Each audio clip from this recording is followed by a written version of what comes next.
Bienvenido a nuestro canal, donde cada historia revela el poder de la fe. Aquí encontrarás testimonios y milagros que han tocado vidas a lo largo de los siglos. Suscríbete y deja un amén en los comentarios si crees que Dios sigue obrando.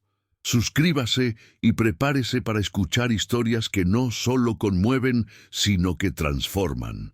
El rey David, de pastor a guerrero. Su historia de pasión, pecado y arrepentimiento profundo.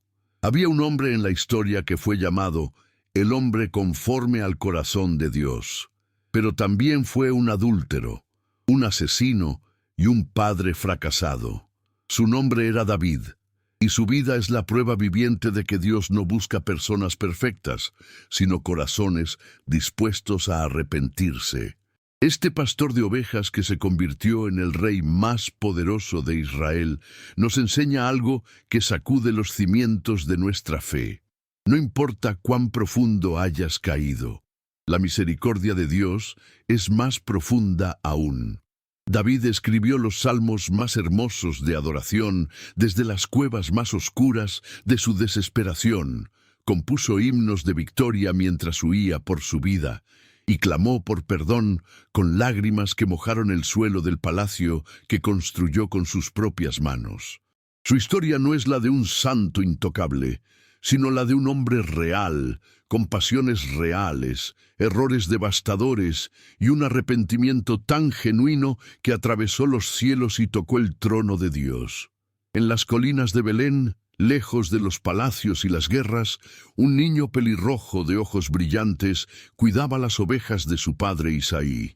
David era el menor de 8 hermanos, tan insignificante en la jerarquía familiar que cuando el profeta Samuel llegó buscando al futuro rey de Israel, su propio padre ni siquiera lo llamó para presentarlo. Mientras sus hermanos mayores desfilaban con sus armaduras y sus músculos ante el anciano profeta, David estaba en el campo, protegiendo el rebaño de leones y osos con sus propias manos desnudas. Nadie imaginaba que aquel muchacho de mejillas sonrosadas, que pasaba las noches componiendo canciones bajo las estrellas, sería el elegido para reemplazar al imponente rey Saúl. Pero Dios no mira lo que el hombre mira. No se impresiona con la estatura ni con la apariencia, sino que escudriña el corazón, y en el corazón de aquel pastor vio algo que nadie más podía ver, una devoción pura, una valentía nacida de la fe y una sed insaciable de la presencia divina.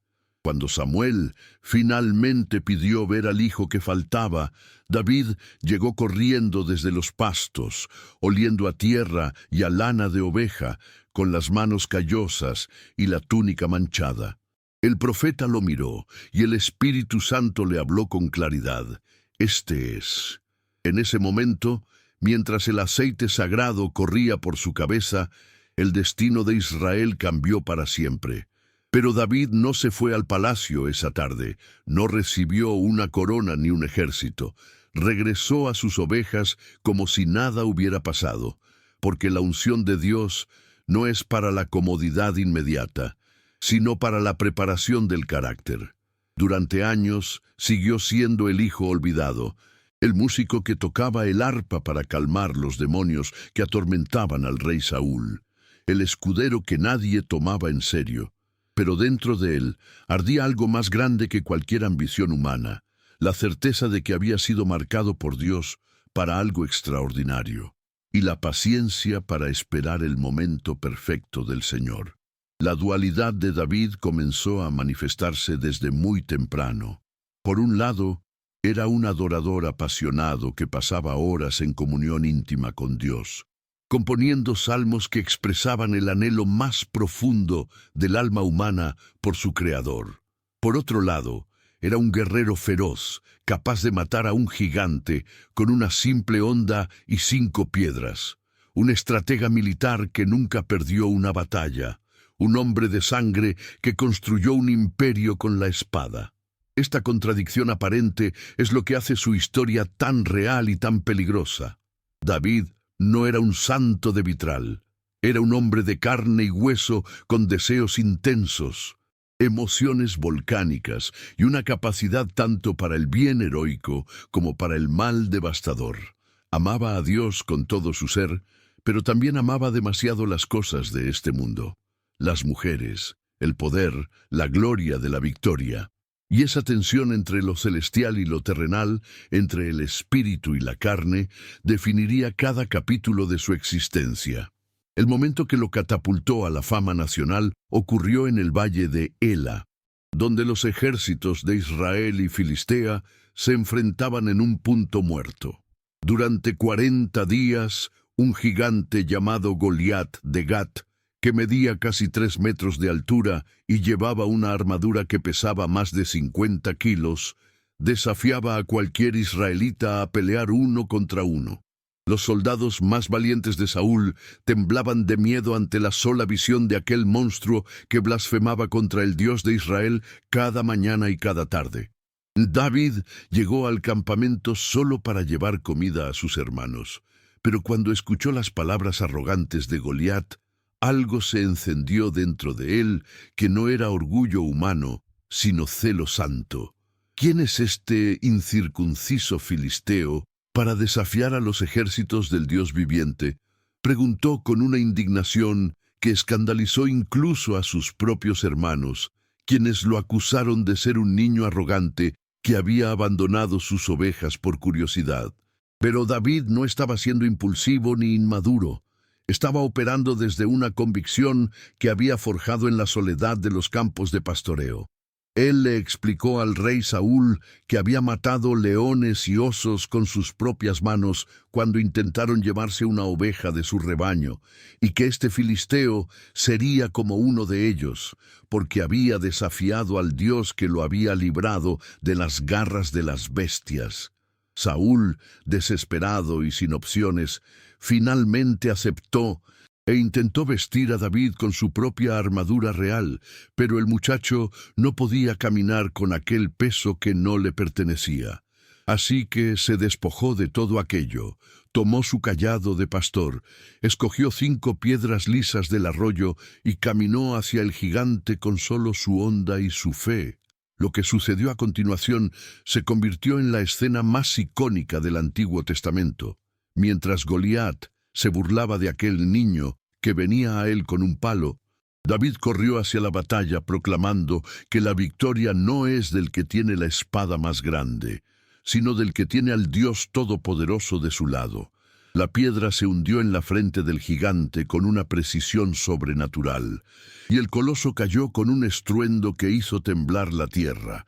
David tomó la propia espada de Goliat y le cortó la cabeza, y en ese instante el muchacho pastor se convirtió en el héroe de Israel.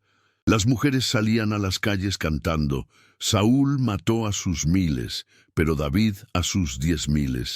Y aunque parecía un cumplido inocente, esas palabras plantaron la semilla de la envidia más destructiva en el corazón del rey. Desde ese día, David vivió entre 2 realidades. Por un lado, era el yerno del rey, el mejor amigo del príncipe Jonatán y el comandante militar más exitoso de la nación. Por otro lado, era un fugitivo marcado para morir, perseguido implacablemente por un rey demente, consumido por los celos y la inseguridad. Esta época de su vida, huyendo por los desiertos y las cuevas, escribiendo salmos de lamento y de confianza, mientras Saúl buscaba matarlo, forjó en David algo que el palacio nunca podría haberle dado: una dependencia total de Dios y un carácter templado en el fuego de la injusticia. ¿Alguna vez te has sentido perseguido por las consecuencias de hacer lo correcto? Comenta, confianza, si crees que Dios pelea las batallas de los que le son fieles. El llamado de David no fue un momento único, sino un proceso doloroso de preparación que duró más de una década. Después de ser ungido como rey en la casa de su padre, tuvo que esperar años mientras servía al hombre que Dios había rechazado. Saúl lo amaba y lo odiaba al mismo tiempo. Lo necesitaba para calmar su tormento espiritual con la música del arpa, pero lo quería muerto porque representaba todo lo que él había perdido: el favor de Dios, el respeto del pueblo y el futuro de la nación. David tuvo múltiples oportunidades de matar a Saúl, momentos en los que el rey estaba vulnerable y dormido en las cuevas donde David se escondía, pero se negó a tocar al ungido del Señor. Esta decisión de honrar la autoridad establecida por Dios, incluso cuando esa autoridad era corrupta e injusta, reveló algo fundamental en el carácter de David. Él entendía que el trono no se toma por la fuerza, sino que se recibe por la soberanía divina en el tiempo perfecto. Mientras otros hombres habrían justificado el asesinato como legítima defensa o como cumplimiento de la voluntad de Dios, David esperó, sufrió y confió. Durante esos años de exilio, David reunió a su alrededor a los descontentos, los endeudados y los afligidos de Israel. Un grupo de 600 hombres que no tenían nada que perder y todo que ganar. Con ellos formó una banda de guerreros legendarios, hombres que lo seguirían hasta la muerte porque vieron en él algo que ningún otro líder tenía, una combinación de valentía militar y corazón pastoral.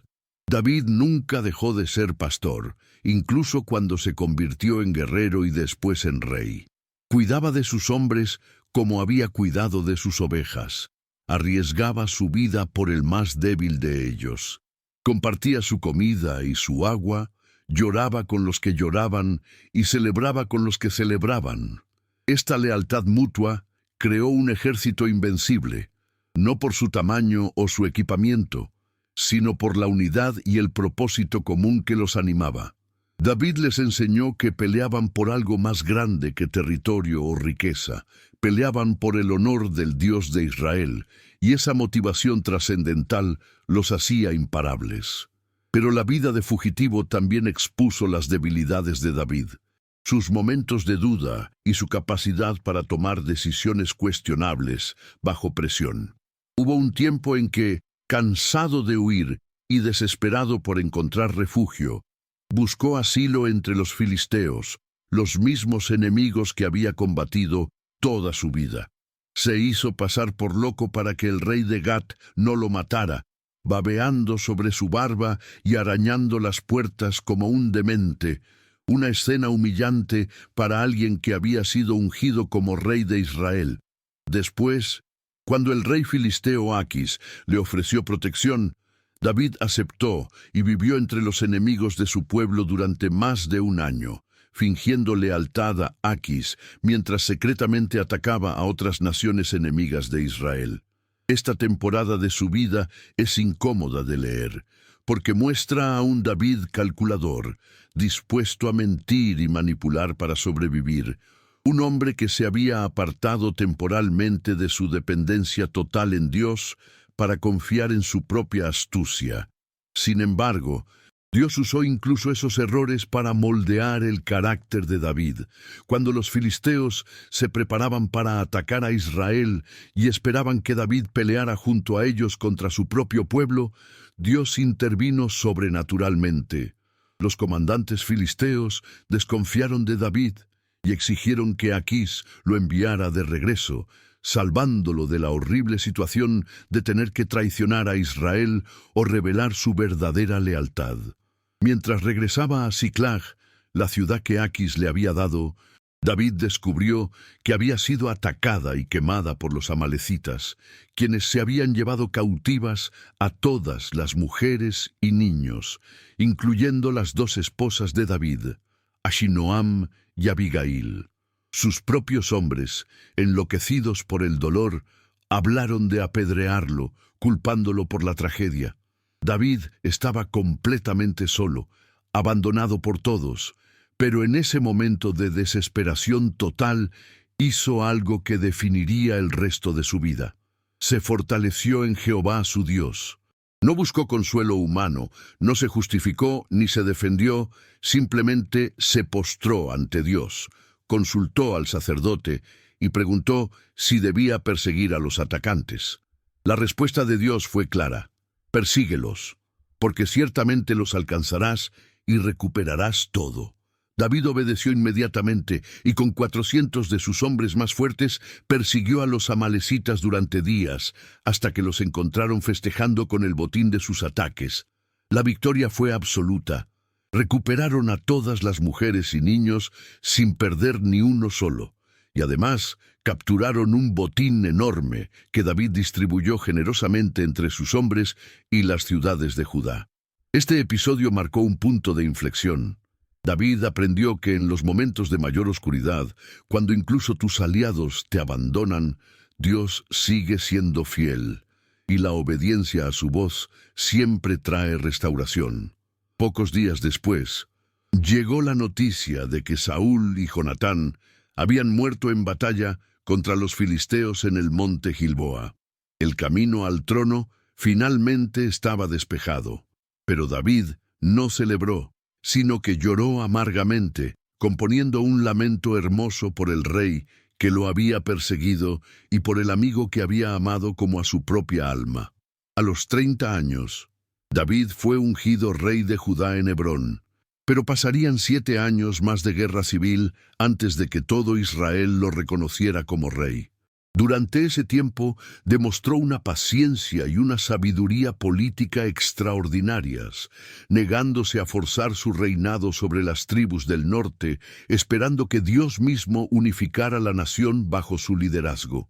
Cuando finalmente fue coronado rey de todo Israel a los 37 años, su primera acción fue conquistar Jerusalén, la ciudad jebusea que nadie había podido tomar, y establecerla como la capital política y espiritual de la nación. Trajo el Arca del Pacto a Jerusalén con una celebración tan extravagante que escandalizó a los religiosos. David danzaba con todas sus fuerzas delante del Señor, vestido solo con un efod de lino, sin la dignidad real que se esperaba de un monarca. Su esposa Mical, hija de Saúl, lo despreciaba en su corazón por esta falta de decoro. Pero David le respondió con palabras que revelaban su prioridad. Delante de Jehová, quien me eligió en lugar de tu padre y de toda tu casa para constituirme por príncipe sobre el pueblo de Jehová, sobre Israel, delante de Jehová danzaré. Esta era la grandeza de David. No le importaba el qué dirán cuando se trataba de adorar a Dios. Era capaz de la humildad más profunda ante el Señor, pero también de la mayor valentía ante los hombres. Estableció un reino poderoso, expandió las fronteras de Israel desde el río de Egipto hasta el Éufrates, sometió a todos los enemigos tradicionales de la nación y trajo una prosperidad sin precedentes. Era un administrador sabio, un juez justo y un líder querido por su pueblo.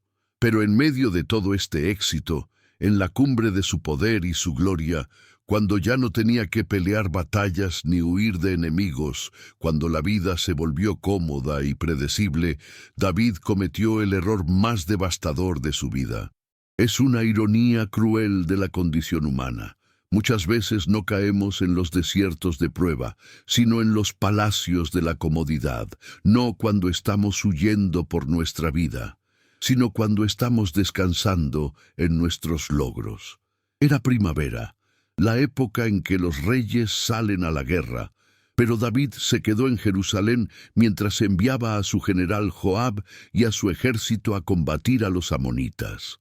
Una tarde, cuando se levantó de su siesta, caminó por la terraza de su palacio y vio a una mujer extraordinariamente hermosa bañándose en la azotea de una casa cercana.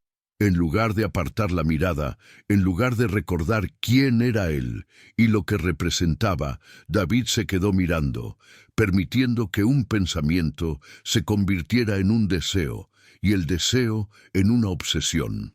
Preguntó por ella y le dijeron que era Betsabé, esposa de Urías Eteo, uno de sus 30 hombres más valientes, un soldado que en ese momento estaba arriesgando su vida en el campo de batalla por el rey. Esa información debió haber detenido a David en seco, pero no lo hizo. El poder corrompe, y el poder absoluto corrompe absolutamente. David Envió mensajeros a traerla, se acostó con ella y la envió de regreso a su casa como si nada hubiera pasado, como si un rey pudiera pecar sin consecuencias. Semanas después, Betsabé envió un mensaje devastador de solo 3 palabras: «Estoy embarazada». En ese momento, David enfrentaba una decisión crucial.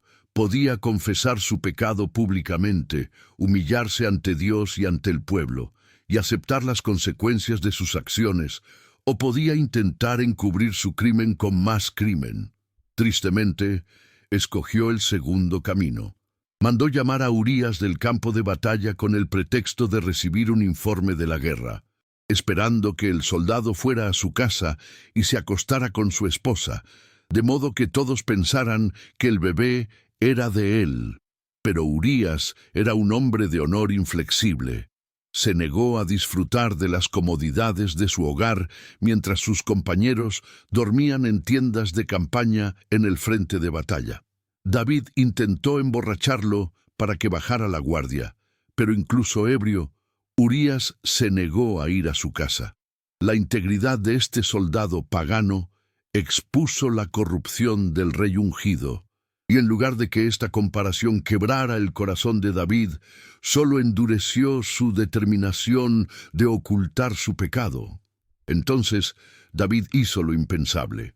Escribió una carta a Joab, ordenándole que pusiera a Urías en la parte más peligrosa de la batalla y luego retirara a los demás soldados, abandonándolo a una muerte segura. Y la cruel ironía es que el propio Urías llevó esa carta, su propia sentencia de muerte, sin saber lo que contenía. Joab obedeció las órdenes del rey.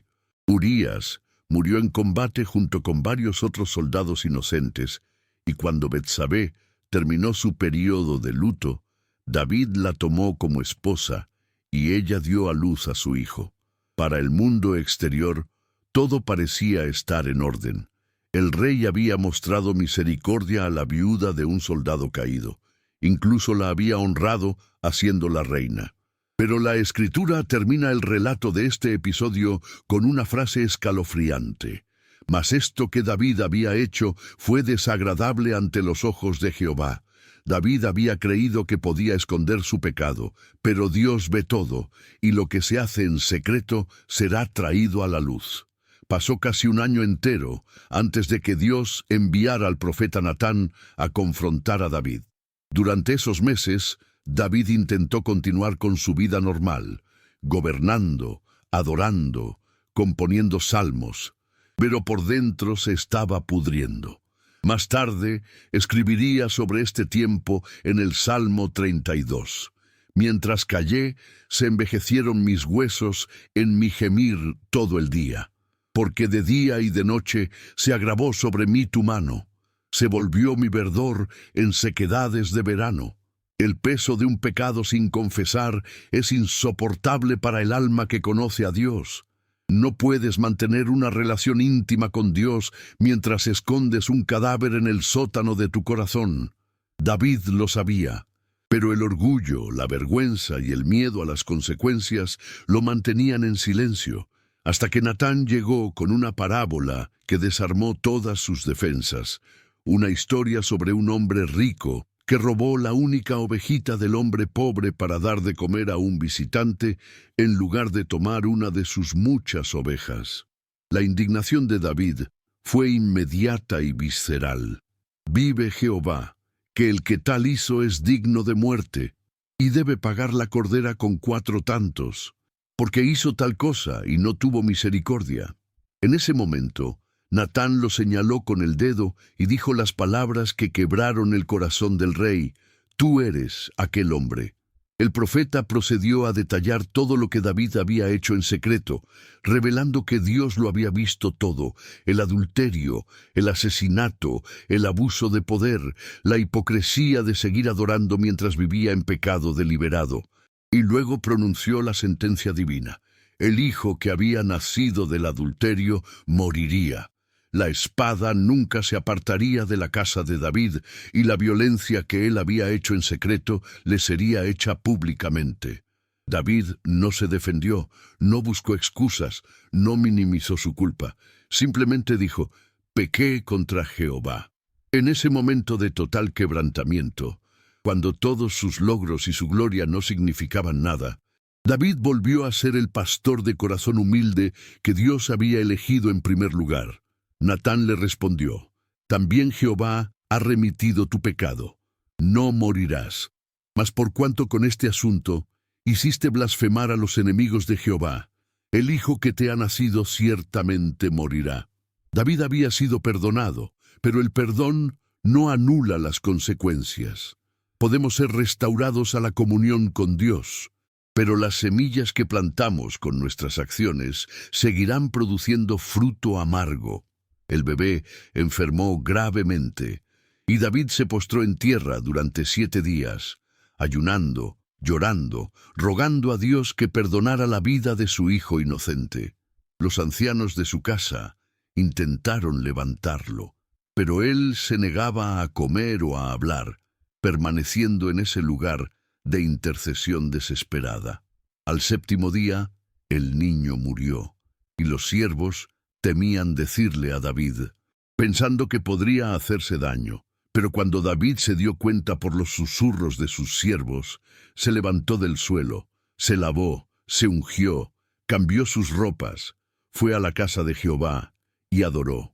Luego volvió a su casa y pidió comida. Esta reacción desconcertó a todos. ¿Cómo podía llorar mientras el niño vivía y dejar de llorar cuando murió? La respuesta de David reveló una de las verdades más profundas sobre la fe y la aceptación de la voluntad de Dios. Viviendo aún el niño, yo ayunaba y lloraba, diciendo, ¿quién sabe si Dios tendrá compasión de mí y vivirá el niño? Mas ahora que ha muerto, ¿para qué he de ayunar? ¿Podré yo hacerle volver? Yo voy a él, mas él no volverá a mí. David había hecho todo lo que estaba en su poder hacer, había intercedido con todo su ser, pero una vez que Dios había hablado, aceptó el veredicto sin amargura ni rebelión. Esta capacidad de entregarse completamente a la voluntad de Dios, incluso cuando esa voluntad incluía dolor y pérdida, era una de las características que hacían de David un hombre conforme al corazón de Dios. No era perfecto, pero cuando caía, se arrepentía completamente, y cuando Dios hablaba, obedecía sin reservas. Luego consoló a Betsabé, y de esa consolación mutua nació Salomón, el hijo que heredaría el trono y construiría el templo que David había soñado edificar. Pero la profecía de Natán sobre la espada que nunca se apartaría de su casa comenzó a cumplirse de maneras horribles. Su hijo Amnón, su primogénito, violó a su media hermana Tamar, y David, aunque furioso, no lo castigó como debía. 2 años después, Absalón, el hermano de Tamar, vengó a su hermana asesinando a Amnón y huyendo del reino. David permitió que regresara después de años de exilio, pero se negó a verlo, creando un resentimiento que fermentó hasta convertirse en traición. Absalón comenzó a robar el corazón del pueblo, presentándose como un rey más accesible y justo que su padre, y finalmente lideró una rebelión que obligó a David a huir de Jerusalén descalzo, llorando con la cabeza cubierta, mientras el pueblo lo insultaba y le tiraba piedras. El hombre que había conquistado un imperio ahora huía de su propio hijo, experimentando la consecuencia directa de sus pecados pasados. Ver a tu hijo intentar matarte y tomar tu trono es un dolor que ningún padre debería experimentar, pero David lo aceptó como el juicio justo de Dios por su propia rebelión contra la ley divina. Durante la batalla final entre las fuerzas de David y las de Absalón, David ordenó a sus generales: «Tratad benignamente por amor de mí al joven Absalón». Incluso en medio de la traición, el corazón de padre prevalecía. Pero Joab, conociendo el peligro que Absalón representaba mientras viviera, lo mató mientras estaba colgado de un árbol por su hermoso cabello. Cuando le llevaron la noticia a David, Su grito de dolor resonó por todo el campamento. «Hijo mío, Absalón, hijo mío, hijo mío, Absalón, ¿quién me diera que muriera yo en lugar de ti? Absalón, hijo mío, hijo mío». La victoria militar se convirtió en ceniza en su boca, porque había perdido a otro hijo, y esta vez a uno que murió en rebelión, sin reconciliación. Los pecados de David no solo lo afectaron a él, sino que crearon un patrón de violencia, lujuria y traición que se repitió en la siguiente generación. Esta es quizás la lección más dolorosa de su vida. Nuestras decisiones no afectan solo nuestro propio destino, sino que establecen precedentes que nuestros hijos seguirán. Sin embargo, a través de todo este sufrimiento, David nunca dejó de adorar, nunca dejó de escribir salmos, nunca dejó de confiar en la fidelidad final de Dios. Los salmos que compuso durante estos años oscuros son los más honestos y viscerales de toda la Escritura, porque vienen de un hombre que conocía tanto las alturas del favor divino como las profundidades de las consecuencias del pecado. David le enseñó al mundo que puedes venir a Dios con tu enojo, tu confusión, tu desesperación y tu culpa, que la adoración no es fingir que todo está bien, sino traer todo lo que eres, incluyendo tus partes rotas, ante el trono de la gracia. Esta autenticidad radical es lo que hace que los salmos de David sigan siendo relevantes 3000 años después, porque capturan la experiencia humana universal de buscar a Dios desde el valle más oscuro. ¿Te identificas con la lucha entre la carne y el espíritu que vivió David? Comenta Restauración. Si crees que Dios puede sanar incluso lo que parece irreparable. El momento decisivo de la transformación espiritual de David, su prueba de fuego más profunda, no ocurrió en un campo de batalla contra gigantes o ejércitos enemigos, sino en la soledad de su habitación, cuando finalmente se atrevió a mirar directamente al abismo de su propio corazón y escribir el Salmo 51. Este salmo no es simplemente una oración bonita o un poema religioso. Es el grito desgarrador de un alma que ha tocado fondo y que entiende que sin la misericordia de Dios está completamente perdida. David comienza con una súplica desesperada. «Ten piedad de mí, oh Dios, conforme a tu misericordia, conforme a la multitud de tus piedades, borra mis rebeliones». No apela a sus propios méritos, no menciona que es rey, que mató a Goliat, que escribió salmos hermosos o que expandió el reino. Reconoce que todo eso no significa nada cuando has ofendido al Dios Santo, que la única esperanza está en la misericordia inmerecida del Señor. Esta humildad absoluta, esta disposición a desnudar su alma ante Dios sin excusas ni justificaciones, es lo que distingue el arrepentimiento genuino del remordimiento superficial. David continúa: «Lávame más y más de mi maldad, y límpiame de mi pecado, porque yo reconozco mis rebeliones, y mi pecado está siempre delante de mí». Aquí está la clave de la restauración, el reconocimiento total y constante del pecado. David no está tratando de olvidarlo, de minimizarlo, o de distraerse con sus responsabilidades reales. Su pecado está siempre delante de él, como una mancha que no puede limpiar, como un peso que no puede quitarse de encima. Esta conciencia permanente del pecado no es masoquismo espiritual, es la condición necesaria para valorar verdaderamente la gracia. Solo cuando entiendes la profundidad de tu caída, puedes apreciar la magnitud de tu rescate. Y David entiende que no puede limpiarse a sí mismo, que necesita que Dios lo lave, que lo friegue, que use lejía espiritual para quitar la mancha que ha penetrado hasta lo más profundo de su ser. No es suficiente un baño superficial, necesita una limpieza radical que solo el Espíritu Santo puede realizar.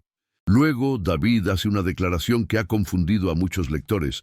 contra ti solo he pecado y he hecho lo malo delante de tus ojos». Espera un momento, ¿Cómo puede decir que solo pecó contra Dios cuando cometió adulterio con Betsabé y asesinó a Urías? ¿No pecó contra ellos también?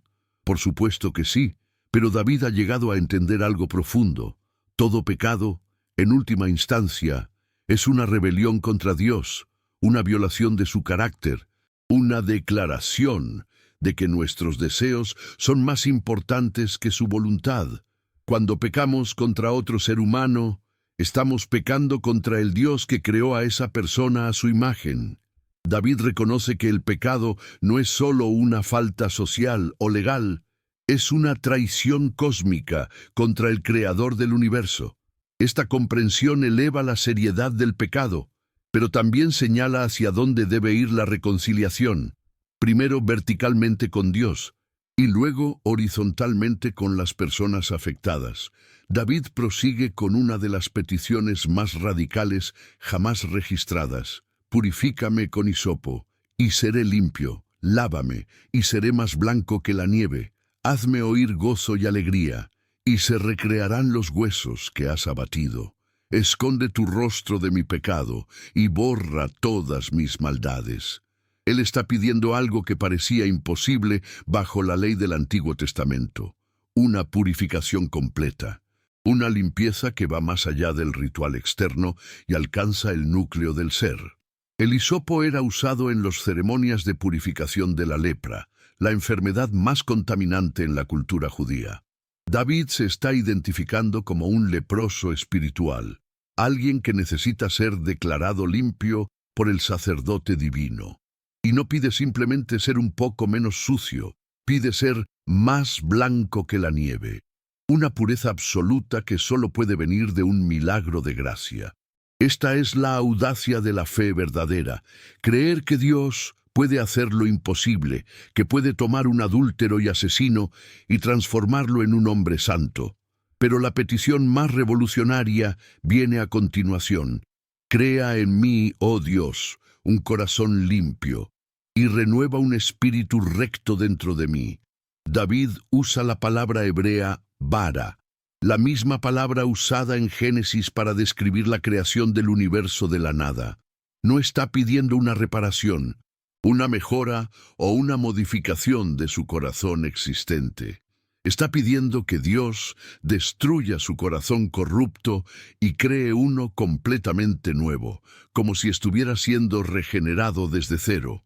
Esta es la esencia del nuevo nacimiento, el concepto que Jesús más tarde explicaría a Nicodemo. No puedes entrar al reino de Dios simplemente siendo una mejor versión de ti mismo. Necesitas ser recreado por el Espíritu Santo. David, 1000 años antes de Cristo, ya había entendido esta verdad fundamental. La transformación real no viene del esfuerzo humano, sino de la obra creativa de Dios en el interior del hombre. No podemos limpiarnos a nosotros mismos. No podemos generar santidad desde nuestra carne corrupta. Necesitamos un milagro de creación divina. David continúa: no me eches de delante de ti, y no quites de mí tu Santo Espíritu. Esta súplica revela el mayor temor de David: peor que la muerte, peor que perder el trono, peor que cualquier consecuencia temporal, la pérdida de la presencia de Dios. David había visto lo que le sucedió a Saúl cuando el Espíritu de Dios se apartó de él, cómo se convirtió en una sombra atormentada de lo que había sido, cómo la vida sin Dios es una muerte en vida. Para David, la comunión con Dios no era un accesorio religioso o una obligación cultural, era el oxígeno de su alma, la razón de su existencia, la fuente de todo lo que valoraba. Preferiría morir con la presencia de Dios que vivir sin ella. Esta prioridad es lo que hace que su arrepentimiento sea genuino. No está arrepentido solo porque lo descubrieron o porque enfrenta consecuencias. Está arrepentido porque su pecado ha interrumpido su comunión con el Dios que ama más que a su propia vida. Luego viene una promesa que refleja la naturaleza restauradora del arrepentimiento genuino. Vuélveme el gozo de tu salvación, y espíritu noble me sustente. Entonces enseñaré a los transgresores tus caminos, y los pecadores se convertirán a ti. David entiende que cuando experimentes la restauración de Dios después de una caída devastadora, tu testimonio se vuelve increíblemente poderoso. No podrá enseñar como alguien que nunca ha caído, sino como alguien que cayó hasta el fondo y fue levantado por la gracia. Y esa es precisamente la clase de maestro que los pecadores necesitan. No alguien que los juzgue desde una torre de superioridad moral, sino alguien que pueda decir, yo también estuve donde tú estás, y te puedo mostrar el camino de regreso a casa. La restauración de David no era solo para su propio beneficio, era para que pudiera convertirse en un faro de esperanza para todos los que se sentían demasiado sucios, demasiado caídos, demasiado lejos para ser perdonados. David concluye el Salmo con una declaración teológica que desafió todo el sistema religioso de su época. Porque no quieres sacrificio, que yo lo daría, no quieres holocausto. Los sacrificios de Dios son el espíritu quebrantado. Al corazón contrito y humillado no despreciarás tú, oh Dios. En una cultura donde el pecado se expiaba mediante sacrificios de animales, donde el templo funcionaba como una especie de banco celestial, donde podías hacer depósitos de sangre y cenizas para pagar tus deudas morales, David declara que Dios no quiere rituales externos, quiere transformación interna. No le impresionan los miles de toros y corderos que puedas traer al altar si tu corazón permanece endurecido y orgulloso. Lo que busca es un espíritu quebrantado, un corazón contrito, una humildad genuina que reconoce su total dependencia de la gracia. Esta revelación anticipó lo que los profetas posteriores predicarían y lo que Jesús mismo confirmaría. Dios desea misericordia y no sacrificio, obediencia y no holocaustos, adoración en espíritu y en verdad más que ceremonias religiosas vacías.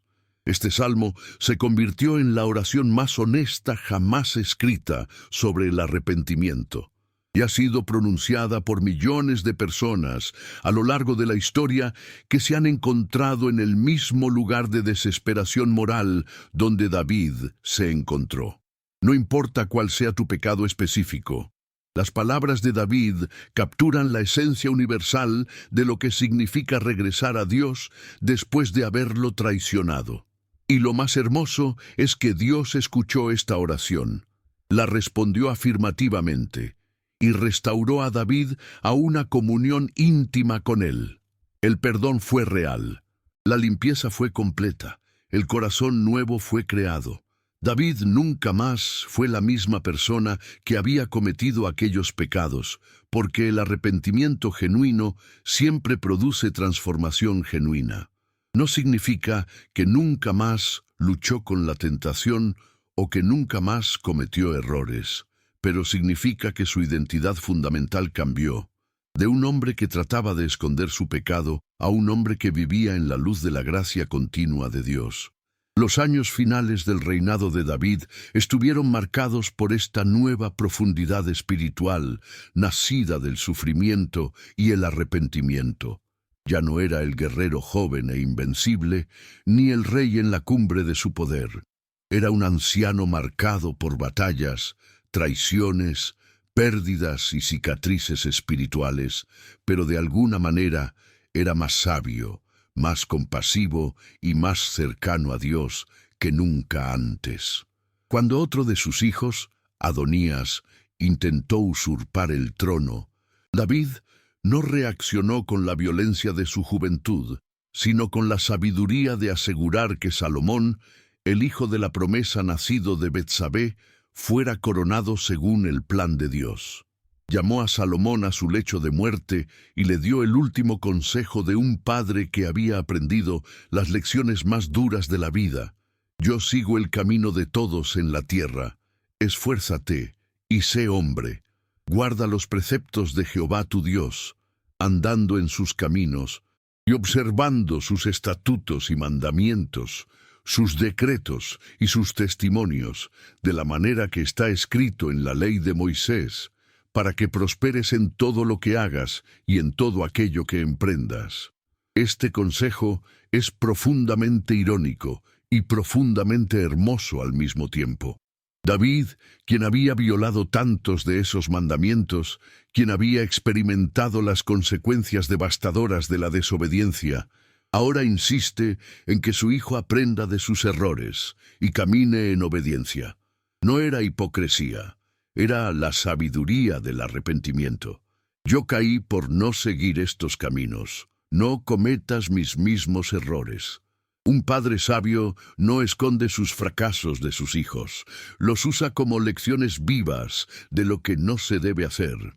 David le dio a Salomón algo más valioso que un reino próspero.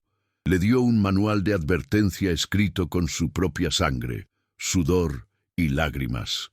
Le mostró que el éxito externo sin integridad interna es una casa construida sobre arena, que el poder sin carácter es una bendición disfrazada de maldición, y que la única fundación segura para cualquier vida es la obediencia radical a la palabra de Dios. David también le entregó a Salomón los planos detallados del templo que él había soñado construir, pero que Dios no le había permitido edificar porque era hombre de guerra y había derramado mucha sangre. Esta fue otra de las profundas lecciones de la vida de David. No todos los sueños que Dios pone en tu corazón son para que tú los cumplas. Algunos son para que los prepares, para que reúnas los recursos, para que traces los planos, pero para que la siguiente generación los ejecute. David había acumulado toneladas de oro, plata, bronce, hierro y piedras preciosas para el templo. Había organizado a los levitas y establecido los turnos de adoración. Había compuesto los salmos que se cantarían en sus atrios. Había hecho todo excepto construir las paredes físicas. Y lo hizo con gozo, sin amargura, porque entendió que ser parte del plan de Dios es suficiente. Incluso si no eres la estrella principal de la historia, esta humildad de aceptar tu rol específico en el propósito eterno de Dios, sin envidia ni frustración, es una marca de madurez espiritual que solo se alcanza después de haber sido quebrantado y restaurado. En sus últimas palabras registradas, David pronunció lo que la Escritura llama las postreras palabras de David, una especie de testamento espiritual que resume toda su vida. El Espíritu de Jehová ha hablado por mí, y su palabra ha estado en mi lengua. El Dios de Israel ha dicho, me habló la roca de Israel. Habrá un justo que gobierne entre los hombres, que gobierne en el temor de Dios. Será como la luz de la mañana, como el resplandor del sol en una mañana sin nubes, como la lluvia que hace brotar la hierba de la tierra. David sabía que él no había sido ese gobernante perfecto, que su reinado había estado manchado por pecado y violencia, pero profetizaba sobre alguien que vendría de su linaje que sí lo sería, el Mesías, el Hijo de David, que reinaría con justicia perfecta y misericordia infinita. Incluso al final de su vida, David no se enfocaba en su propio legado, sino en el plan mayor de Dios, que se extendía mucho más allá de su tiempo en la tierra. David murió a los 70 años, habiendo reinado 40 años sobre Israel, 7 años en Hebrón y 33 en Jerusalén. La Escritura dice que murió en buena vejez, lleno de días, de riquezas y de gloria. Esta es una descripción notable para un hombre que cometió adulterio y asesinato, que perdió varios hijos a causa de su propio pecado, que fue traicionado por aquellos que amaba. Pero la medida de una vida bendecida no es la ausencia de errores, sino la presencia de Dios a través de todos los altos y bajos. David terminó bien porque nunca dejó de regresar a Dios. Nunca permitió que su pecado tuviera la última palabra. Nunca dejó de adorar, incluso cuando las circunstancias eran devastadoras. Fue enterrado en la ciudad de David, y su tumba se convirtió en un símbolo perpetuo de la promesa de Dios de que de su descendencia vendría el Rey eterno. El impacto teológico de la vida de David es difícil de exagerar. Dios hizo un pacto con él prometiendo que su trono sería establecido para siempre. Una promesa que parecía absurda en términos humanos, pero que encontró su cumplimiento en Jesucristo, quien es llamado repetidamente en el Nuevo Testamento el Hijo de David. Jesús no solo era descendiente físico de David, sino que era el cumplimiento perfecto de todo lo que David representaba imperfectamente. El rey pastor que da su vida por las ovejas, el guerrero que vence al enemigo definitivo de la humanidad, el adorador que establece una comunión eterna entre Dios y el hombre. Cuando los evangelios comienzan con libro de la genealogía de Jesucristo, hijo de David, hijo de Abraham, están declarando que toda la historia de Israel, con sus victorias y fracasos, sus gloria y vergüenzas, estaba apuntando hacia este momento de redención final. Los salmos de David se convirtieron en el himnario de Israel y de la Iglesia cristiana durante 3000 años. Generaciones de creyentes han encontrado palabras para su dolor en sus lamentos, lenguaje para su adoración en sus alabanzas y voz para su arrepentimiento en sus confesiones.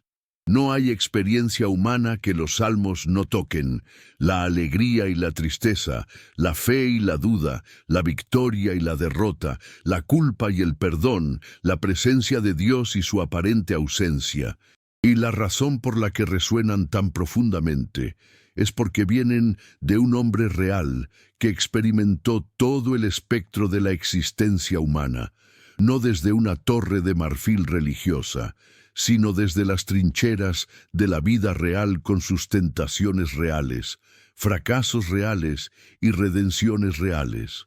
David nos dio permiso para ser honestos con Dios, para traerle nuestro enojo y nuestra confusión, para luchar con él como Jacob luchó con el ángel, sabiendo que Dios prefiere nuestra honestidad cruda a nuestra hipocresía pulida. La vida de David también estableció un patrón de arrepentimiento que se convertiría en el modelo para toda restauración espiritual futura. Antes de David, el arrepentimiento era visto principalmente como un asunto ritual.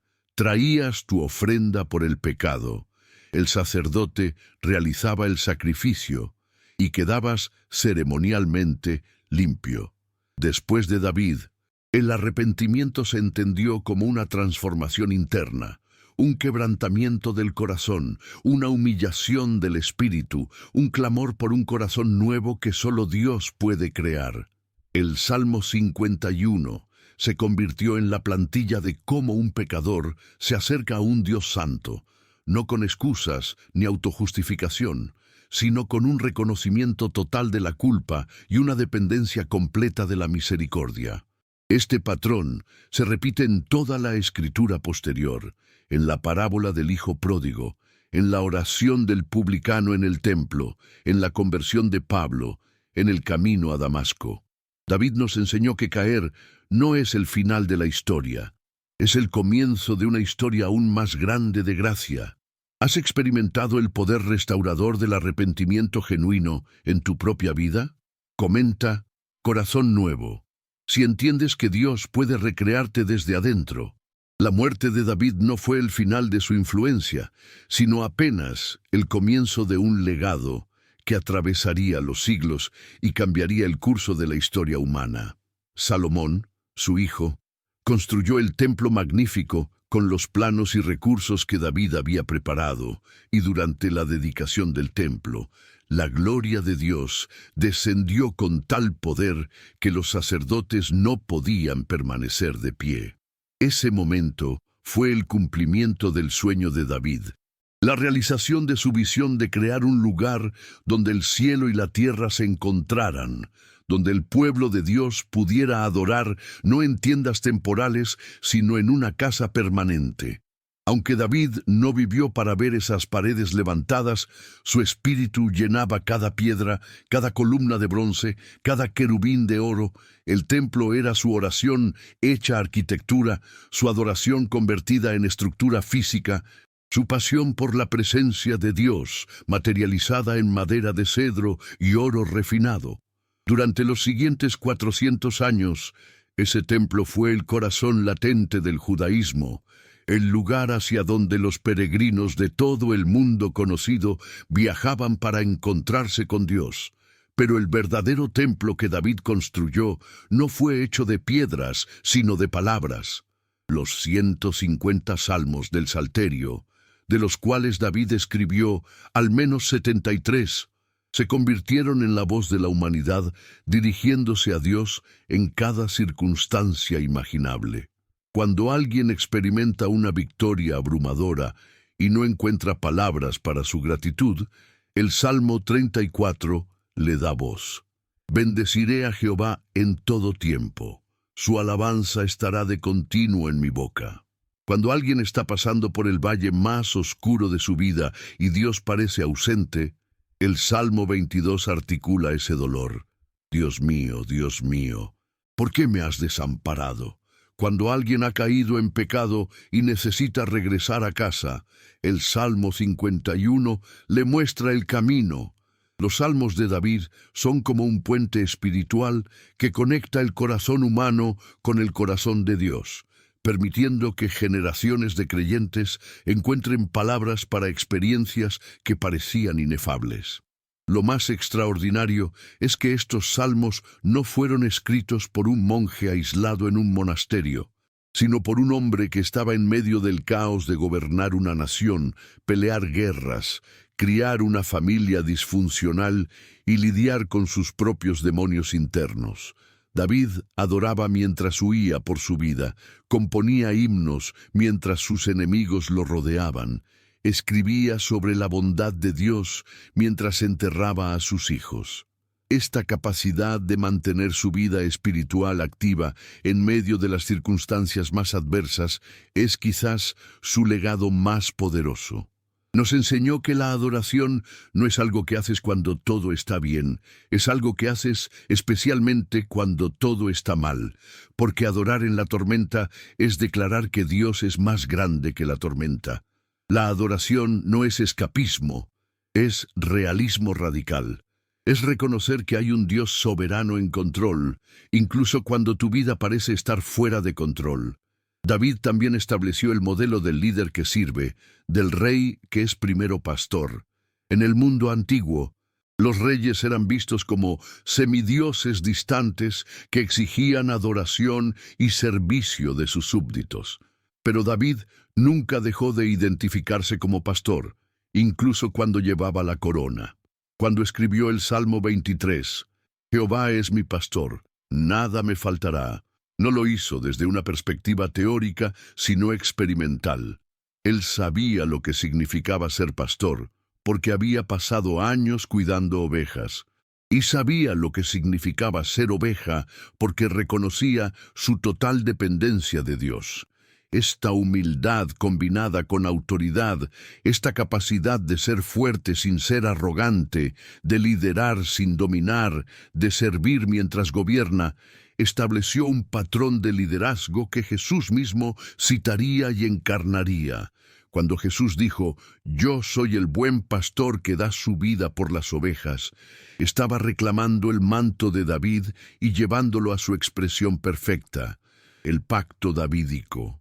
La promesa de Dios de que el trono de David sería establecido para siempre se convirtió en una de las profecías mesiánicas centrales del Antiguo Testamento.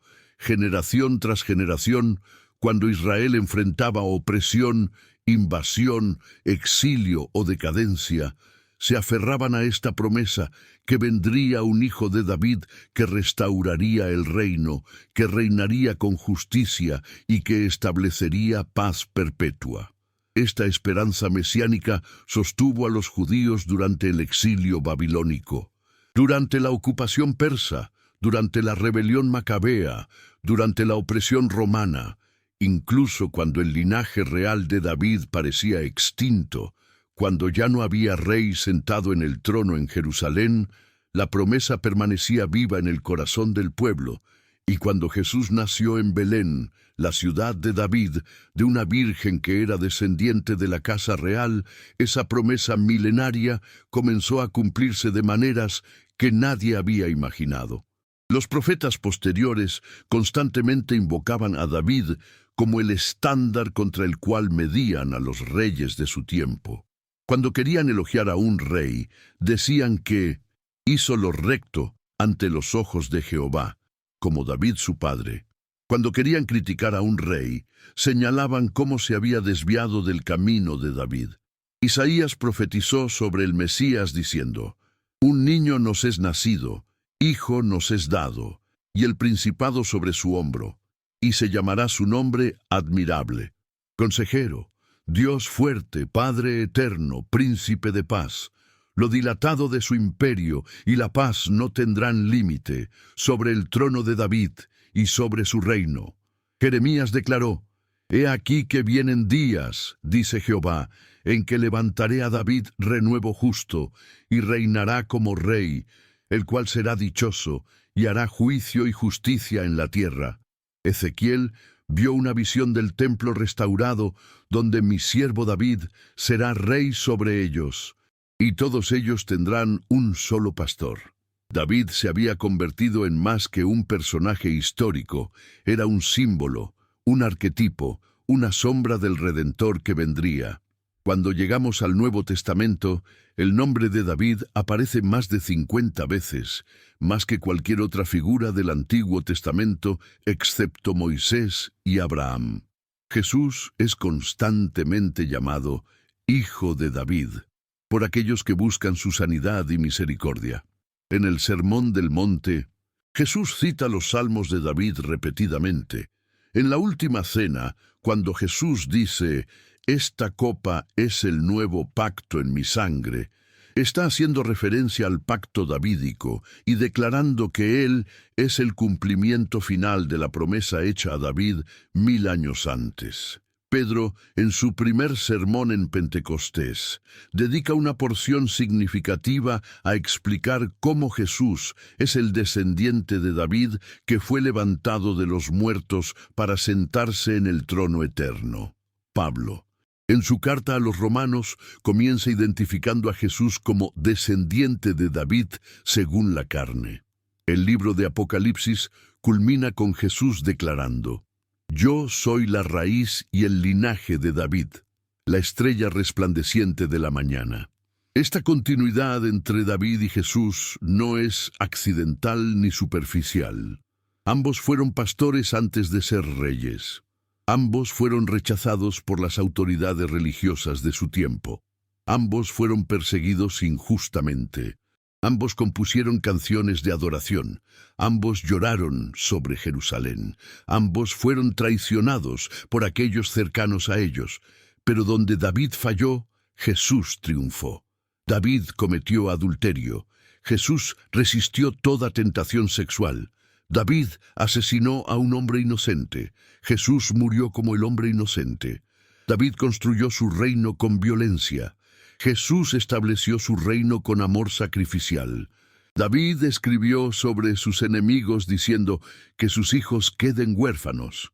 Jesús oró por sus enemigos diciendo: «Padre, perdónalos, porque no saben lo que hacen». David fue un hombre conforme al corazón de Dios a pesar de sus pecados. Jesús fue Dios mismo encarnado sin pecado alguno.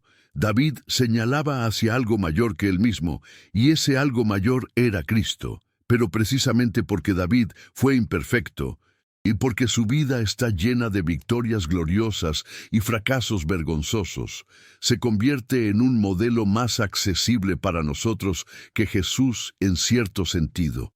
No podemos identificarnos con la perfección sin pecado de Cristo, pero podemos identificarnos con la lucha de David entre la carne y el espíritu. Todos hemos sentido la tentación de tomar lo que no nos pertenece, de encubrir nuestros errores con mentiras adicionales, de justificar nuestros pecados porque lo merecemos después de todo lo que hemos hecho por Dios.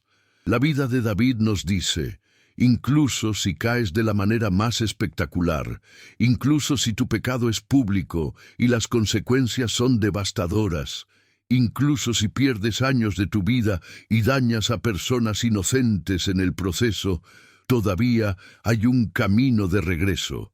El arrepentimiento genuino siempre encuentra una puerta abierta en el corazón de Dios. No serás restaurado a la inocencia. Las cicatrices permanecerán, pero serás restaurado a la comunión, y eso es lo único que realmente importa. La historia de David también nos enseña sobre la paciencia de Dios con nuestro proceso de santificación. Dios no abandonó a David después de su pecado con Betsabé, así como no lo había rechazado durante sus años de impetuosidad juvenil. Lo disciplinó, sí, permitió que experimentara consecuencias naturales de sus acciones, pero nunca retiró su amor ni su propósito para la vida de David. Esta es la diferencia entre el Dios verdadero y los ídolos religiosos que creamos en nuestra mente. Los ídolos exigen perfección y te descartan cuando fallas, pero el Dios verdadero te ama en tu proceso, te moldea a través de tus fracasos y escribe historias de redención en las páginas manchadas por el pecado. David vivió 70 años, pero fue un hombre conforme al corazón de Dios durante todo ese tiempo, no porque cada día fuera perfecto, sino porque cada día regresaba a Dios, incluso después de los días más oscuros. Para aquellos de nosotros que vivimos 3000 años después de David, su vida sigue siendo extraordinariamente relevante. Vivimos en una cultura que nos dice que el fracaso moral es permanente, que un error define tu identidad para siempre, que si has caído públicamente nunca podrás levantarte. Las redes sociales han creado un ambiente donde cada error es archivado permanentemente, donde el perdón es escaso y la cancelación es abundante. En medio de esta cultura implacable, la historia de David es un respiro de esperanza. Puedes ser restaurado, puedes comenzar de nuevo, puedes escribir un segundo acto hermoso después de un primer acto desastroso. Tu peor momento no tiene que ser tu momento definitorio. Dios es el Dios de las segundas oportunidades, y terceras, y 70 veces 7. La pregunta no es si has caído, es si estás dispuesto a levantarte, a arrepentirte genuinamente, a confiar en la misericordia que es nueva cada mañana. La vida de David también habla poderosamente a aquellos que luchan con sentimientos de indignidad. Quizás sientes que tu pasado te descalifica del propósito de Dios, que tus errores son demasiado grandes para ser perdonados, que Dios podría usar a cualquiera excepto a ti. Pero si Dios usó a David, un adúltero y asesino, para escribir la mitad del himnario de la Iglesia, para establecer el linaje del Mesías y para ser llamado un hombre conforme a su corazón, entonces puede usarte a ti. Tu historia de quebrantamiento y restauración puede convertirse en tu mensaje más poderoso. Las personas no necesitan escuchar de aquellos que nunca han fallado. Necesitan escuchar de aquellos que han fallado y han experimentado la gracia. Tu cicatriz puede ser el canal a través del cual la sanidad de Dios fluya hacia otros que están sangrando de la misma herida. No permitas que el enemigo te robe tu voz convenciéndote de que tu pasado te descalifica. En el reino de Dios, muchas veces es precisamente tu pasado redimido lo que te califica. Finalmente, David nos enseña que la verdadera medida de una vida no es la ausencia de pecado, sino la presencia de arrepentimiento, no la perfección, sino la dirección. Todos vamos a tropezar, todos vamos a fallar, todos vamos a tener momentos donde elegimos nuestros deseos por encima de la voluntad de Dios. La pregunta crucial es, ¿qué haces después de caer? ¿Te quedas en el suelo justificando tu caída? ¿O te levantas, confiesas tu pecado, recibes el perdón de Dios y sigues caminando con una humildad renovada? David eligió levantarse una y otra vez, y por eso su historia termina no en vergüenza, sino en gloria. No en derrota, sino en victoria. No en rechazo, sino en el abrazo eterno del Padre que siempre está esperando que sus hijos pródigos regresen a casa.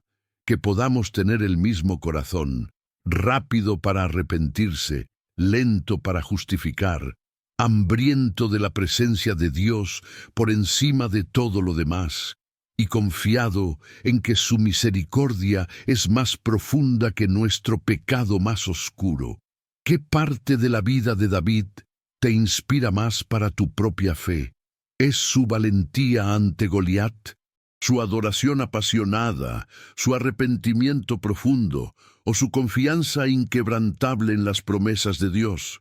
Dejen un amén si creen en el poder de la transformación y que ningún error es demasiado grande para la gracia de Dios. Suscríbanse para no perderse la historia de otros hombres y mujeres que Dios usó poderosamente a pesar de sus imperfecciones. Comenten misericordia. Si la pasión de David por la presencia de Dios te ha tocado el corazón y quieres experimentar esa misma intimidad con el Padre, recuerda, tu historia no termina con tu caída, termina con tu restauración. Dios está escribiendo un final hermoso para tu vida, sin importar cuán oscuro haya sido el capítulo anterior.